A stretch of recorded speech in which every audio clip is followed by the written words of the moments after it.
Nangyayari pong bangayan between one of Marcos Jr.'s vloggers dati, na ngayon ay anti-BBM na. Bangayan between this vlogger at syempre nga ni First Lady. Nagiging personal po ang mga banat nila. Pati syempre yung buhay ng may buhay ay dinadamay. Talagang normal yon. Kasi abay ibang klaseng tao ang sinagupa mo, isang First Lady nga naman. Natural na may mga taga-suporta rin yan at uungkatin talaga nila kung ano yung mga baho mo rin. Ungkatan ng baho yan eh. Ang ibig sabihin, siguradong damay ang pamilya natin. Kaya ito po ay napakalaking leksyon para sa bawat isa sa atin na bago tayo gumawa ng kabulastugan, isipin po muna natin kung sino yung mga taong madadamay. Kung sino sa mga taong nasa paligid natin ang posibleng maapektuhan din ng ginagawa nating kabulastugan. Kaya piliin natin lagi na maging maayos, maging tama, maging mahinahon, at huwag manloko. Ganun naman ang buhay eh. Choice natin yan. Choice natin na tayo magpaloko rin. So ako'y naniniwala na yung mga vloggers na sumuporta kay Marcos Jr., tumulong ko kay Marcos Jr., talagang alam nyo in the first place sa tingin ko kung ano ang background ng mga Marcos. Pero minabuti nyo or pinili nyo pa rin na tumulong ko Pinili nyo pa rin na suportahan ang nasa Malacanang ngayon. At lahat ng yan ay hindi dahil bukal sa puso nyo na sumuporta. Ang seste dyan ay dahil pareho kayong makikinabang. At etong mga vloggers na to ay siguradong umasa. Hindi lang sa simpleng paraan, sa simpleng bagay ang inasahan nila na pwede makuha nilang kapalit, kundi syempre yung gusto nilang or hinahangad nila. Na karamihan sa mga yan, syempre ang hinahangad ay pwesto sa gobyerno. Ayan, yung sinasabi ko na nadadamay talaga ang pamilya sa mga aspeto na ikaw ay gagawa ng hindi mabuti at magiging or maisa sa publiko yan, talaga pong damay.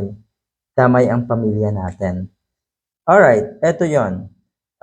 Eto pong si Sas Rogando Sasot ay medyo kuno nga ay nanganganib din ang buhay. Dahil hindi naman lingid sa kaalaman natin kung gaano kalakas ang kanyang binangga, yung First Lady. Okay. May mga drama na ito na kung kuno ay mawala ang isa sa miyembro ng kanyang pamilya, alam na kung sino ang may kagagawan. Yung mga ganyan pong statement, yan po ay uri ng statement na paawa. Hindi naman talaga magkakatotoo yan. Okay. Ito yan. Pati syempre yung dating bahay daw ng isa sa mga kapatid na itong si Sasot ay nabulgar din. Okay, alam niyo naman ang First Lady, talagang kung laitan lang din ay manlalait din po yung First Lady natin, ayan. Okay? So ayun, tinumbasa naman ang panlalait nga daw netong si Sas Rogando Sasot. Physically, minsan umaabot sa punto na physical na yung panlalait. Eto, may isang post po na kumakalat ngayon sa social media at eto daw ay yung kuno ay dugyot na bahay ng isa sa mga kapatid na itong si Sasot. Ano naman kung mahirap ang pamilya ko? Kailan ko sinabing hindi alta si Lisa? Bahay yan ng kuya ko. It is his space, not mine. I live on the streets, scavenging food in food courts and shopping malls in Metro Manila. I'm poorer than a rat, but my skin is still better than yours. You see? Okay, mas maganda daw yung skin niya kahit sinasabi na siya ay mahirap lang. Una, pinoproject mo dati na ikaw ay social din, Rogando Sasot. Pinoproject mo ngayon, hanggang sa ngayon, na ikaw din ay isang expert, na ikaw din ay maraming alam at may tulong.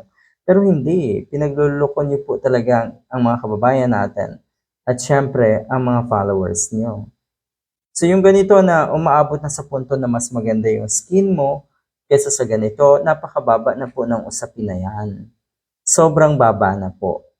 At uulit-ulitin ko kaya lumalabas yung mga ganitong post ay totoong damay talaga ang pamilya natin at yung mga taong nasa paligid natin.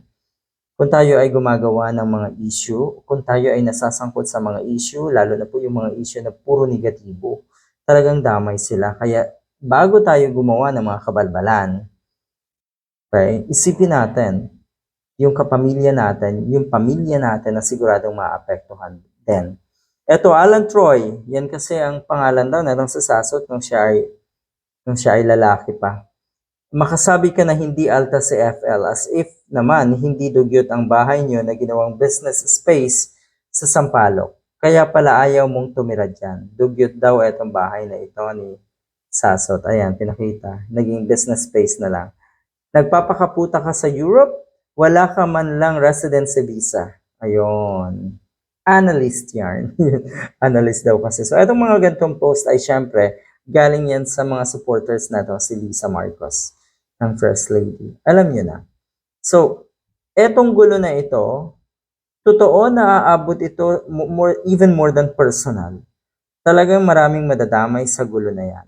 Talagang maraming masasaktan at mauungkat na baho ng bawat kampo.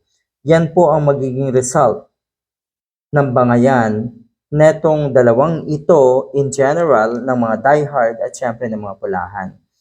Kaya bakit nananahimik ang mga kakamping? Dahil wala naman tayong dapat say sa mga ganitong o hindi naman dapat tayo makisali sa ganyan labasan ng baho. Dahil ang totoo niyan, wala naman tayong baho na pwede nilang ilabas. Kaya ayaw din nila tayong makabangga. Ganun po ang system dyan. Good luck.